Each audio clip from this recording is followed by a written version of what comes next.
সমাপনী দিবসে পবিত্র খতমে কাউসার শরীফ এবং ইয়াসিন শরীফ আদায়ের পর এই আশুরা সমাপনী দিবসের মাহফিল আমরা আরম্ভ করতে যাচ্ছি। দীর্ঘায়িত হবে না, আপনারা একটু ধৈর্য ধারণ করে বসেন।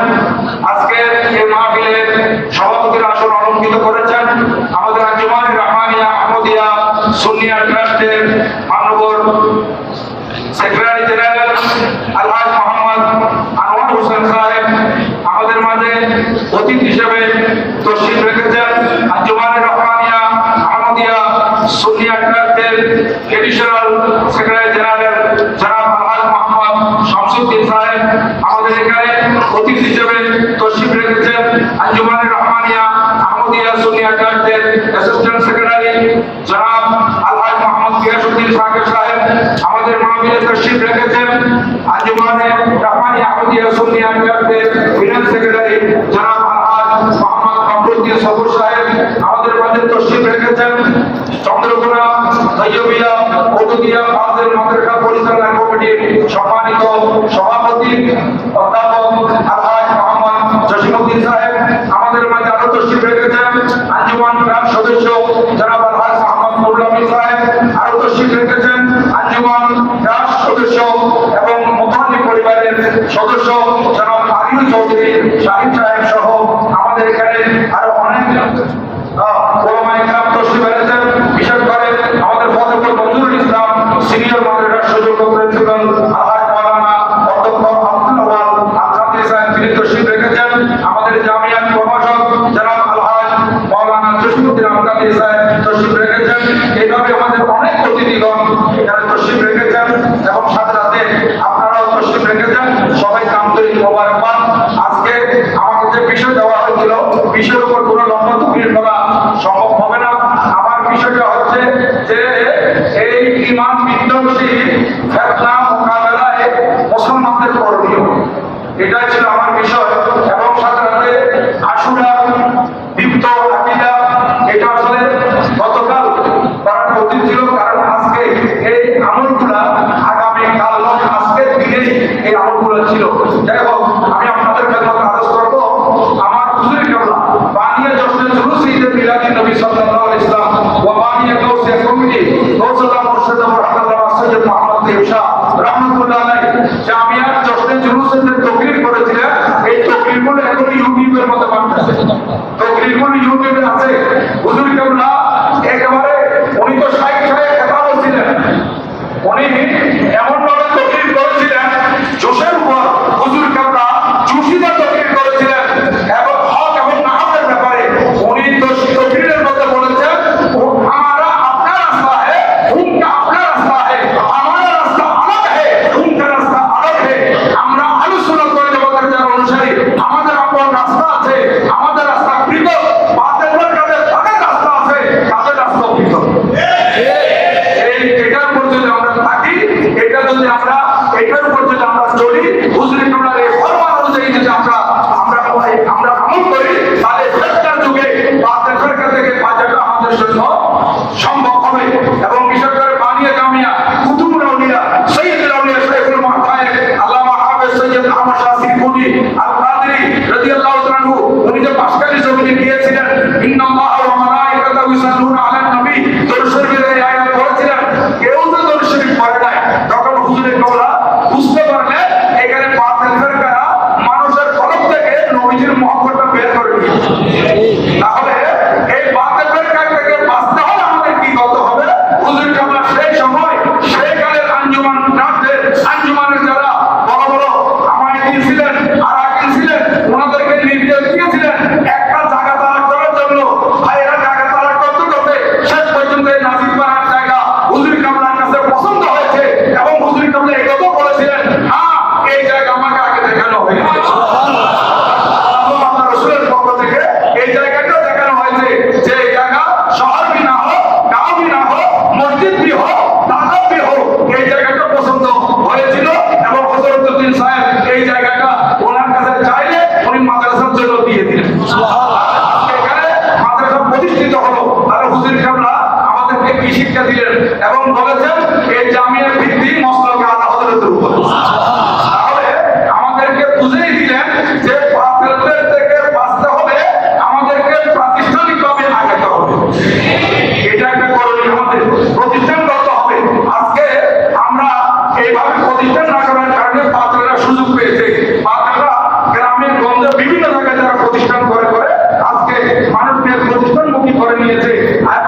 প্রতিষ্ঠা করতেছে। এটা আমার শাইখুল শ্রীপুর রাদিয়াল্লাহু তাআলার শিক্ষা।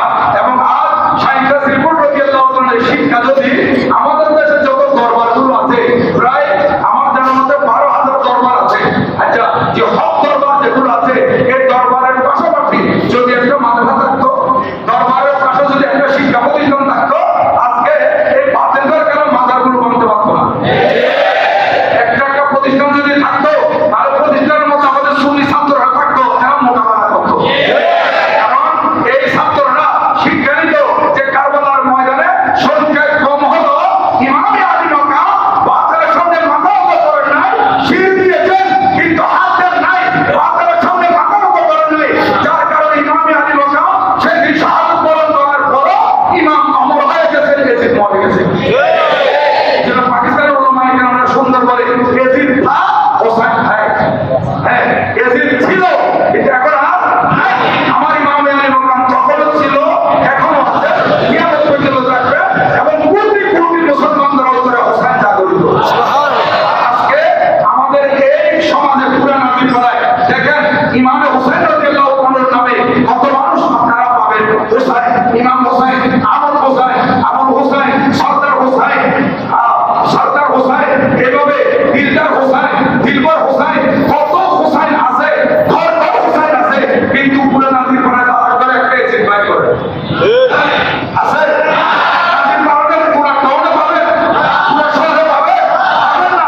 কিন্তু এখন গোপনে গোপনে কিছু এসিড বের হচ্ছে। এখন আপনি যদি ইমাম হোসেনের পক্ষে লেখেন, এজিদের বিরুদ্ধে লেখেন, তখন আপনারা বুঝতে পারবেন কতগুলো কিছু কিছু এজিদ জন্মাচ্ছে আমাদের দেশে। এজিদের প্রশ্নপত্র তারা কমেন্ট করবে এজিদের পক্ষে, এজিদ ভালো বলে। অথচ এজিদ আমাদের আকাইদের ইমামগণ লিখে গেছেন এবং বিরানি তরিকত লিখে গেছেন এজিদের ব্যাপারে। এজিদ নম্বর ছিল, এজিদ বেরামতি ছিল, এজিদ সে বানর নাচাতো, এজিদ অপকর্ম করত এবং তার শাসনামলে সমাজের মধ্যে, দেশের মধ্যে অপকর্ম ছড়িয়ে পড়েছিল। সে কোনো ধরনের পদক্ষেপ নেয় নাই। এই জালেমকে আজকে আমাদের দেশে কিছু বাতিল বেরকার বীর, বীর নামদারি বীর, সরমনের বীর, সে বলছে এজিদ ভালো ছিল 100 টাকা। কি বুঝা গেল? এরা হচ্ছে এজিদের পক্ষে। কারবালার ময়দান থেকে ইসলাম দুধেরে চলে আসতেছে। এই জন্য আমার হুজুরে কাবলা বলেছিলেন, আমারও রাস্তা আলাদা है, उनका রাস্তা আলাদা है। আমাদের রাস্তা পৃথক, তাদের রাস্তা পৃথক। অর্থাৎ কারবালার ময়দান থেকে ইসলাম দুধেরে চলে আসতেছে, একটা হুসাইনি দ্বারা আর একটা হচ্ছে এজিদি দ্বারা। এজিদি দ্বারা হচ্ছে বাতিল, যত বাতিলের কাছে এরা সব এজিদি দ্বারা অন্তর্ভুক্ত। একমাত্র আহলে সুন্নাত ওয়াল জামাত হক, এটা হচ্ছে হুসাইনি দ্বারা চলবে।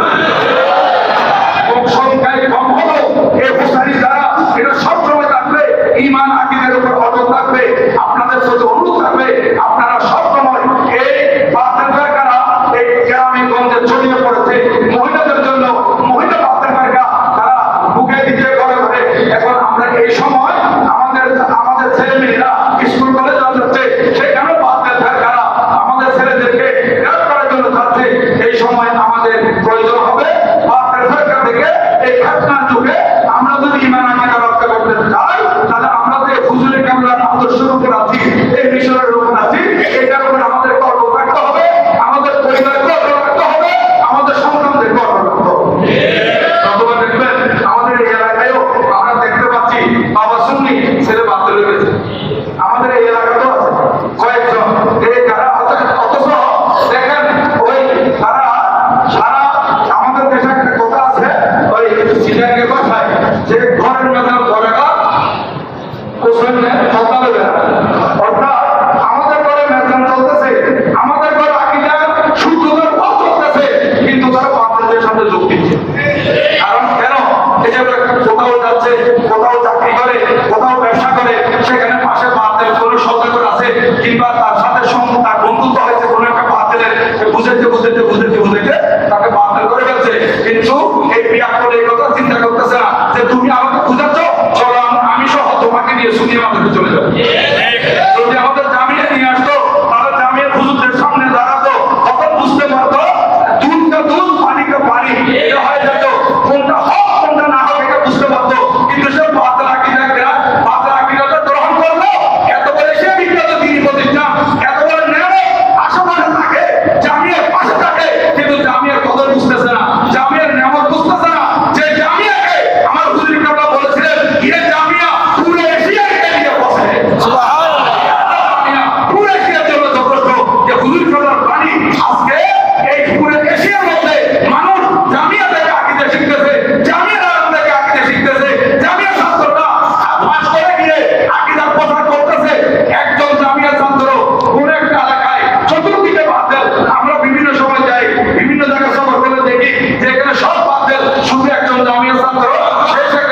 প্রচার করতেছে, আকীদার প্রচার করতেছে। তাহলে আমাদের জামিয়া থেকে ছাত্ররা ফারাক হয়ে আকীদার প্রচার করতেছে, আর এখানে এত বড় নেয়ামত তার সাথে আছে, সে নেয়ামত এত বড় জামিয়া এটা পাশে দিয়ে যাচ্ছে, কিন্তু তারপরও বদনসিব বদনসিব। কারণ এজিদ যারা এজিদ যে ছিল সেও কি সে কি এত বড় সে কি কম আলেম ছিল? এজিদের কাছে এলেম ছিল। এজিদও হযরত সাইয়েদনা আমির মুআবিয়া রাদিয়াল্লাহু তাআলা ছিলেন এজিদ। এখন আমি আজকে জুমাতে পড়েছি আমর বিন সাদ ২২,০০০ সৈন্যদের প্রধান ছিল। সে হচ্ছে আমার নবীজি যে ১০ জন সাহাবীকে বেহেশতের সুসংবাদ দিয়েছিলেন, ওই ১০ জন বেহেশতের সুসংবাদ প্রাপ্ত সাহাবীর মধ্যে একজন অন্যতম সাহাবী হচ্ছে হযরত সাদ বিন আবি ওয়াক্কাস রাদিয়াল্লাহু তাআলা আনহু। ওনার ছেলে হচ্ছে আমর, যে অর্থের লোভে, টাকার লোভে, ক্ষমতার লোভে এজিদের জন্য যোগ দিয়ে ২২,০০০ সৈন্যের প্রধান হয়েছিল। আজকে নিজের দুনিয়া বরবাদ করেছে, আখিরাতে বরবাদ করেছে। আর আমার ইমামে আলী মাকাম ইমামে হোসেন রাদিয়াল্লাহু তাআলা আনহু সেদিন নিজের বুকের তাজা রক্ত দিয়ে আজ ইসলামকে জিন্দা রেখেছেন, সঠিক ইসলামকে তরুতাজা করেছেন। এটা কিয়ামত পর্যন্ত থাকবে। এই জন্য যারা সুন্নি মুসলমান তারা সদায় কারবালার মাহফিল করবে, কিন্তু কোনো বাতিলকার সদায় কারবালার মাহফিল কোনো বাতিল ধরনের মধ্যে সদায় কারবালার মাহফিল থাকবে না।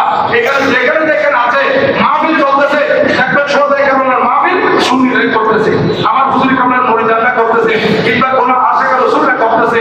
যেখানে আমি ওই দিন পটিয়াতে 10 দিন ব্যাপী একটা মাহফিলে গেলাম, ওখানে শুনলাম শুধু পটিয়ার মধ্যে 10 দিন ব্যাপী সদায় কারবালার মাহফিল হচ্ছে পটিয়ার ভিতরে 19 জায়গায়, পটিয়ার মধ্যে 19 জায়গায়, শুধু পটিয়াতে। তাও একটা দেখেছি 10 দিন ব্যাপী মাহফিলের শেষ মনে আছে, এর আগেও গিয়েছি। এই পটিয়ার মধ্যে 19 জায়গায় চন্দ্রমাসের মতো হচ্ছে। তারপর সাতকানিয়া সেখানে 10 দিন ব্যাপী মাহফিল হচ্ছে, বেশ কয়েকটা মাহফিল। এইভাবে যতগুলো মাহফিল হচ্ছে সবগুলা সবার পাবেন আমার অধ্যক্ষ আমার জালালউদ্দিন কাদের রহমাতুল্লাহ। যেহেতু এটা শুরু করেছিলেন উনি, আমরা যখন ছাত্র ছিলাম, ফাজেল ছাত্র 1986 সালে হুজুর আমাদেরকে সাথে নিয়ে যেতেন গাড়ি করে। ওখানে হুজুর নিজে তকরির করতেন 10 দিন পর্যন্ত। এই দেখা দেখি আজকে আশিক রাসূলরা আজকে 10 দিন ব্যাপী মাহফিল করতেছে। তাহলে এটা উনি একটা ভালো কাজের সূচনা করেছেন। ভালো কাজ যতদিন পর্যন্ত যারা যারা করবে, যিনি সূচনা করেছেন ওনার অংশের মধ্যে একটা সওয়াবের হিস্সা চলে যাবে। এভাবে আপনারাও যত ভালো কাজ করবেন, আপনাদের দেখা দেখি কেউ যদি ভালো কাজ করে তাহলে সে ভালো কাজের সওয়াব আপনি সূচনা করার কারণে আপনিও পাবেন। তাই আমি আপনাদেরকে বলবো সব সময় বাতিলের কাছ থেকে বাঁচবেন। আমার নবীজি হাদিসে পাকে ইরশাদ করেছেন, এই যে হযরত সাইয়েদনা আবু হুরায়রা রাদিয়াল্লাহু তাআলা থেকে বর্ণিত হাদিস, উনি বলতেছেন নবীজি ইরশাদ করেন আখির জামানের মধ্যে কতগুলো দাজ্জাল কতগুলো কাযযাব বের হবে।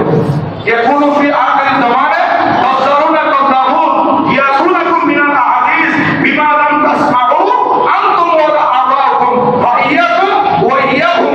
আল্লাহর নবীজি ইরশাদ করেন, এই আমার উম্মতরা আখির জামানের মধ্যে এমন কিছু দাজ্জাল মৌলবী, এমন কিছু বিদ্যুৎ মৌলবী বের হবে যারা কোরআনে পাকের অপব্যাখ্যা করবে, হাদিস শরীফের অপব্যাখ্যা করবে এবং তোমাদের সামনে নতুন নতুন হাদিস বানাবে। যেমন আধা হাদিসেরা দেখেন নতুন নতুন হাদিস বয়ান করতেছে, যেগুলো আমরা শুনি নাই। নবীজি বলেন বিমা লাম তাসমাউ আনতুম ওয়া আবাউকুম, যেগুলো তোমরা শুনে নাই তোমাদের বাপ-দাদারাও শুনে নাই, নতুন নতুন কথা বলতেছে। হ্যাঁ, আমার নবীজি বলেন তো তখন তোমাদের দায়িত্ব কি? শুনেন আজকে এই ফেতনার যুগে বাতিল থেকে বাঁচার জন্য আমাদের করণীয় কি শুনেন। আমার নবীজি করণীয় কি করে দিয়েছেন। নবীজি ইরশাদ করে ফা ইয়াকুম ওয়া ইয়াহুম, তখন তোমরা তাদের থেকে দূরে থাকো, তোমাদেরকে তাদের থেকে দূরে রাখো। বাতিল থেকে আমরা দূরে থাকবো, বাতিল আমাদের থেকে দূরে রাখবো। নবীজি বলেন যাতে করে লা ইউদিলুনাকুম ওয়া লা ইফতিনুনাকুম, তোমাদেরকে গোমরাহ করতে না পারে এবং তোমাদেরকে ফিতনার মধ্যে ফেলাইতে না পারে। তাহলে আমরা বাতিল থেকে আলাদা থাকলে এটাই আমাদের জন্য যথেষ্ট। এখন আমরা তাদের সাথে কোনো আত্মীয়তা আমরা করবো না। আমরা আত্মীয়তা করলে আমাদের সুন্নি মুসলমানদের সাথে করবো, আমাদের তরিকতের ভাইদের সাথে করবো আত্মীয়তা। কোনো বাতিলের সাথে আত্মীয়তা করবে না। আমাদের এখানে আমরা অনেক দেখেছি, বলতেছে আমি তাদের সাথে আত্মীয়তা করতেছি, ওই বড় লোক দেখছে আত্মীয়তা করে বলতেছে আমি আস্তে আস্তে বিআইটি নিয়ে আসবো। এখন বিআইটি নিয়ে আসবো, কয়েকদিন পরে দেখা যাচ্ছে বিআই তাকে নিয়ে জঙ্গিতে সে বিআইকে আনতে পারে নাই, সে চলে গেছে বিআই খানের জঙ্গিতে। তাহলে সে নিজেও পাচ্ছে না। হ্যাঁ, আজকে বাতিল ফেরকার সাথে সম্পর্ক করবে, এরকম বরবাদ যাবে। এই বাতিল ফেরকার সাথে কোনো সম্পর্ক আমাদের নাই, আমরা সম্পর্ক রাখতে পারবো না। আমরা আহলে সুন্নাত ওয়াল